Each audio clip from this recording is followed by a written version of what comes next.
গুরু যেমন আছে শিষ্য তেমন আছে। সেটা কেমন জানেন?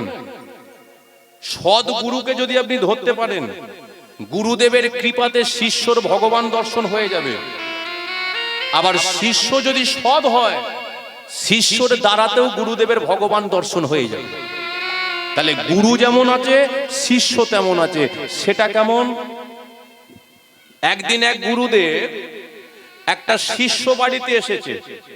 শিষ্য বাড়িতে এসে বলে কিনা, হ্যাঁ রে পঞ্চা, ভালো আছিস? কিন্তু একটা কথা বলি, এই রাস্তা দিয়ে যাচ্ছিলাম, তোর কথা মনে পড়ে গেল। বলে কি হয়েছে? ঠিক আছে আসুন, আমার ঘরে আসুন। বলে না যাবো তো বটে, সেবার ব্যবস্থা করবি তো? বলে হ্যাঁ সেবার ব্যবস্থা করবো। এখন গুরুদেব তো পঞ্চার ঘরে ঢুকেছে। গুরুদেব এখন চারিদিকে পঞ্চার তাকিয়ে তাকিয়ে দেখছে। বলে বাবা, ছেলেটার কি উন্নতি হয়েছে রে। আরে 2 বছর পরে দেখে গেলাম টালির চাল, আজকে দেখতে পাচ্ছি 2 তলা বাড়ি সরকার থেকে দিয়েছে। 2 বছরের মধ্যে সরকার থেকে 2 তলা হয়ে গেল। আচ্ছা, কিন্তু আমি দেখেছিলাম একটা রেডিও আছে, কিন্তু আজকে দেখতে পাচ্ছি একটা এলইডি কালার টিভি। তক্ত বসে শুয়ে থাকতো, দেখি সেগুন কাঠের বক্স খাট। এত পঞ্চার উন্নতি। গুরুদেব বলে কিনা, হ্যাঁ রে পঞ্চা, তোর এত উন্নতি হয়েছে?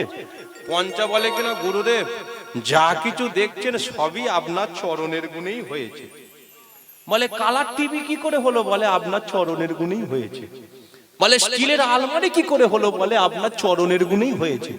বারবার যখন বলছে চরণের গুণেই হয়েছে, বলে বিকেল হয়ে গেছে, বাড়ি যাবো, এক কাজ কর, সব যখন আমার চরণের গুণে তোর এত উন্নতি হয়েছে, তোর ঘরে যা মালপত্র আছে টেনে খুলে আমার গাড়িতে বেঁধে দে, নিয়ে আমি চলে যাই। সব গাড়িতে বেঁধে দে, নিয়ে চলে যায়। পঞ্চাবন মনে মনে চিন্তা, ও তো সরল সাদাসিধে। বলে গুরুদেব বলেছে আর না দিয়ে থাকা যায়? হ্যাঁ, গুরুদেব বলেছে যদি না দিয়ে থাকে আমার গুরুদেব অভিশাপ দিয়ে দেবে। পাড়ার ছেলেদেরকে, এই শোন শোন শোন, এদিকে এদিকে, ও টিভিটাকে খুলে দে, খুলে গাড়িতে বেঁধে দিবি।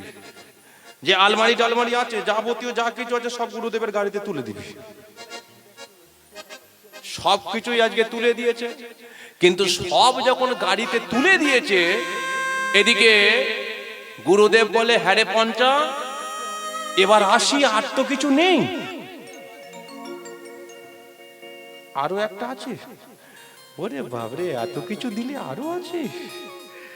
দেখেছো আমার শিষ্য কি ভালো গো, এত কিছু দিয়েছে, বলে আরো আছে।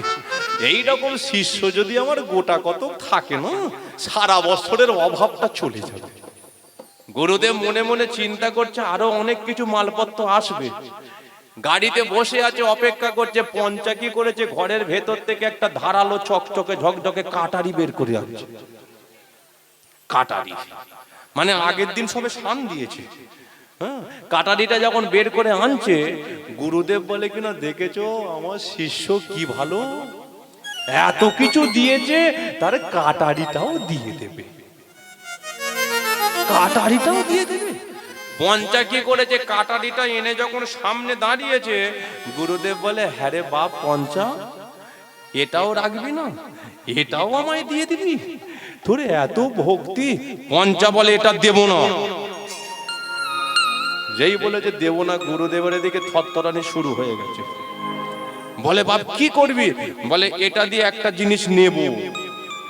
বলে কি নিবি? গুরুদেব আমার ঘরে যা মালপত্র আপনি সব নিয়ে চলে যান, আমার কোনো দুঃখ নেই, কিন্তু আপনার চরণ দুখানা আমার দিকে বাড়িয়ে দিন। আপনার চরণ দোকান আমি কাটারি দিয়ে কেটে আমি ঘরে রাখবো। আপনার চরণ যদি আমার ঘরে থাকে, আবার আপনার চরণের গুণে আমার সবকিছু মালপত্র আবার হয়ে যায়। গুরুদেব বলে, তো সব রেখে আমি চলে যাই। বলো, এইরকম গুরুকে যদি কেউ একবার ধরে ফেলে, তার জীবনে ভগবান দর্শন হবে? ও বাটি নিয়ে মনে হয় রাস্তায় নামতে। বলি একবার রাধা মাধব কি জয়, চৈতন্য মহাপ্রভু কি জয়।